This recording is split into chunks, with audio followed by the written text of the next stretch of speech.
तमा फेफड़ा cancer, TB आदि से है परेशान तो Iman TB chest and heart care clinic है एक बेहतर समाधान।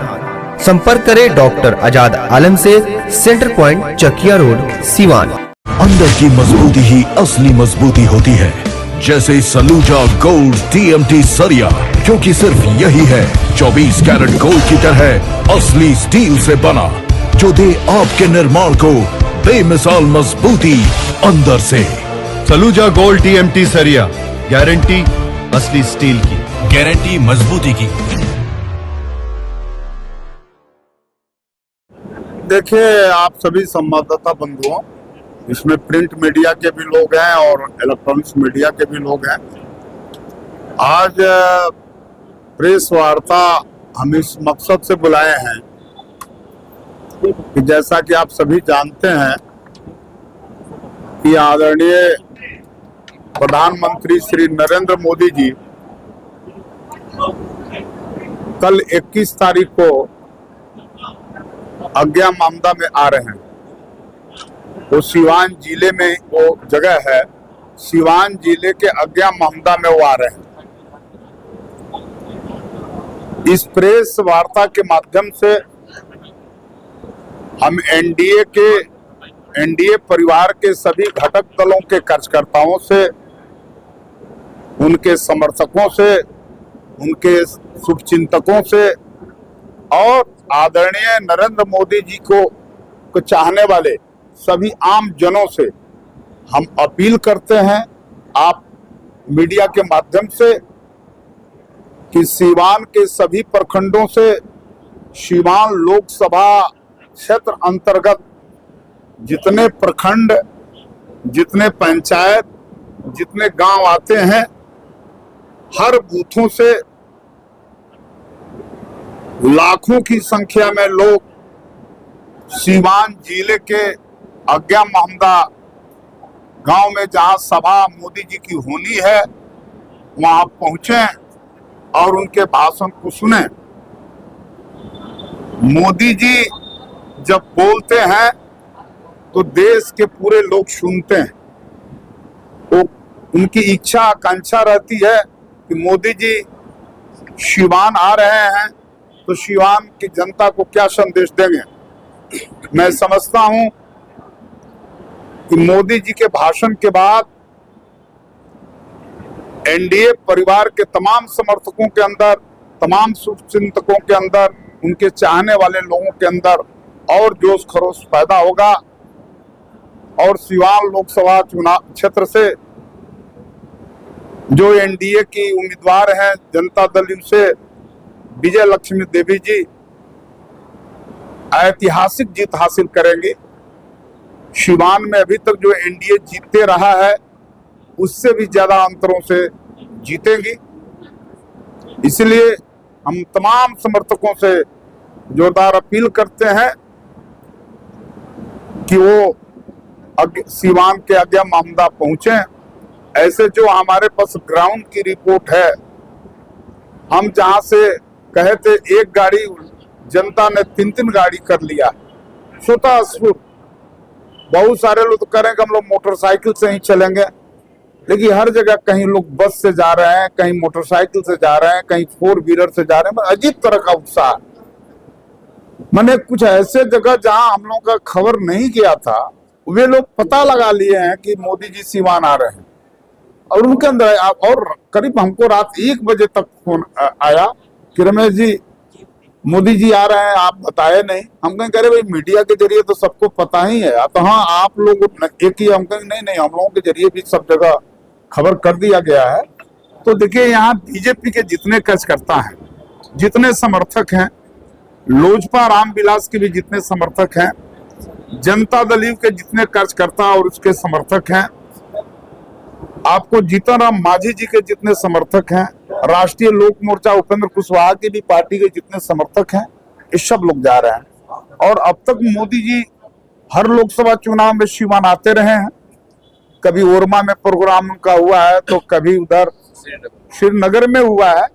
इस बार सिवान जिले के गोरिया कोठी प्रखंड के अज्ञा मामदा में उनका प्रोग्राम होने जा रहा है इसी जिले में, और वहीं से दोनों लोकसभा क्षेत्र के बीचों बीच में वो जगह है, और जगह भी बहुत बढ़िया चुना गया है, व्यवस्था भी बहुत ठीक ठाक है। विपक्ष कह रहा है कि मोदी का असर अब नहीं है, इसलिए क्योंकि इस बार जो उनकी विदाई है, आप लोग कह रहे हैं कि 400 के पार, अब वो बोल रहे हैं कि इस बार उनकी विदाई, क्या आखिर ऐसा क्या वजह हो सकती है? देखिए, पिछले बार भी विपक्ष यही कह रहा था, लेकिन स्थिति क्या हुई, विपक्ष में बैठने का जो विपक्षी दल के नेता का जो ये होना चाहिए, कोरम भी नहीं पूरा कर पाया विपक्ष। इस बार भी विपक्ष का हाल वही होना है, और मोदी जी ने जब कहा है और ये देश के जनता के जन का नारा बन चुका है, अब की बार 400 पार तो 400 पार होना ही है। आप देखिए ना, जब 2009 में मोदी जी आए तो 300 से कम सीटें थी, दूसरी बार आए तो 303 अकेले उनका हो गया, और इस बार जो है वो 400 पार करना ही है, कोई रोक नहीं सकता है, क्योंकि विपक्ष यहाँ बिखरा हुआ है। विपक्ष के पास कोई देश के लिए एजेंडा ही नहीं है। अभी तक विपक्ष जो है वैसा कोई सकारात्मक एजेंडा, जो विपक्ष के नेता है राहुल गांधी जी, आज तक पब्लिक डोमेन में कुछ पेश ही नहीं कर सकते। रमेश जी, विपक्ष कह रहा है कि पेट्रोल 400 के पार होगा, गैस जो है वो 1400 के पार होगा, उस पर क्या कहेंगे? अरे विपक्ष को ये सब कहने दीजिए ना, उन लोगों से पूछिए ना कि वो लोग क्या करेंगे, उनका विपक्ष का चेहरा कौन है वो लोग तो पहले बतावे। मान लिया जाए कि चलिए विपक्ष का कौन है पीएम फेस, आज तक वो घोषित हुआ, कोई जानता है? और ये सुन लीजिए, और ये चुनाव होता है पीएम के फेस पर, राष्ट्रीय एजेंडे पर, तो एनडीए ने तो अपना एजेंडा पेश कर दिया, अपना पीएम फेस भी पेश कर दिया। अवध बिहारी चौधरी ने एक बयान दिया है कि पहले एमपी चुने जाते थे और एमपी सांसद चुने जाते थे, एमपी चुने जाते थे और एमपी जो प्रधानमंत्री चुनता था, लेकिन पीएम मोदी ने सबसे पहले प्रधानमंत्री चुन लिया और एमपी बाद में चुन लिया। देखिए, अवध बिहारी चौधरी जी बहुत पुराने नेता हैं, वो राजनीति को समझते हैं, और मुझे उम्मीद है कि जो उनकी हालात है वो खुद अपना आशीर्वाद हमें दे देंगे आने वाले दिन में। एक बड़ा सवाल ये है कि अगर देश में प्रधानमंत्री मोदी ने काम किया है, सबका साथ उन्होंने इंसाफ किया है, तो फिर ये चुनाव में मुद्दा हिंदू मुस्लिम का क्यों बन रहा है, मंदिर का मुद्दा क्यों बन रहा है? अभी हेमंत बिश्व शर्मा सर आए हुए थे जो मुख्यमंत्री हैं, उन्होंने मुद्दा दिया मंदिर का, उन्होंने कहा कि अभी हम लोगों ने अयोध्या की बात की है, अब इसके बाद काशी और मथुरा की बात की है।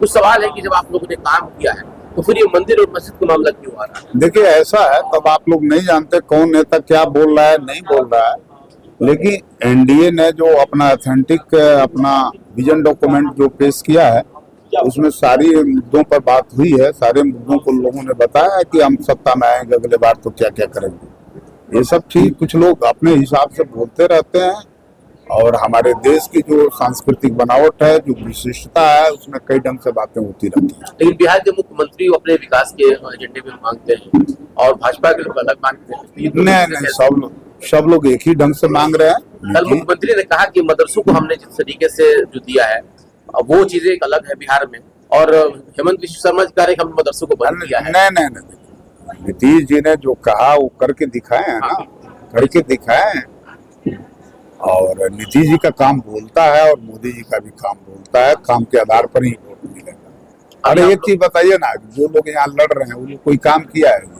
विकास का नकारात्मक मॉडल वो गिनाते रहते हैं, कोई 90 के दशक का मॉडल, इस साहब ने ये किया, साहब ने वो किया, लग रहा था कि साहब जो है महानायक थे, कोई अवतारी पुरुष थे, और विकास को ऐसा कर दिया। उस समय तो सड़कें गड्ढे में तब्दील थी, कुछ था, लेकिन कितना लोग प्रोपेगेंडा कर रहा। क्या वैसा ही मॉडल सीवान की जनता को चाहिए? वैसा मॉडल नहीं चाहिए जो हत्या, अपहरण, लूट का जो मॉडल था, वो मॉडल सीवान की जनता पसंद नहीं करेगी। सीवान की जनता एक शांत वातावरण चाहती है, एक भाईचारा चाहती है। सीवान की जनता चाहती है कि आपसी सद्भाव बना रहे, अमन चैन कायम रहे, भय मुक्त सीवान रहे। इसके लिए सीवान की जनता एनडीए के पक्ष में खड़ी है। आपने भी कुछ सोचा होगा ना सीवान को लेकर के? हम तो लोगों से पूछते रहते, बताइए ना हमको क्या क्या और करना चाहिए। हम तो जब विधायक थे तो मेडिकल कॉलेज लाए थे, आदरणीय मंगल पांडे जी के सहयोग से, मुख्यमंत्री जी के आशीर्वाद से, हर गांव तक पक्की सड़कें पहुंच गई हैं, हर गांव तक बिजली पहुंच गई है, इंजीनियरिंग कॉलेज बन गया है, पॉलिटेक्निक कितने कॉलेज बने, ITI कॉलेज खुले। यही तो विकास के मुद्दे हैं ना। इसके अलावा अगर जनता के अंदर कोई और कुछ इशू रहेगा, चुनाव के बाद हम लोग गंभीरता से विचार करेंगे, उसको हल करवाएंगे। आज नीतीश जी का कार्यक्रम होता है। जी आज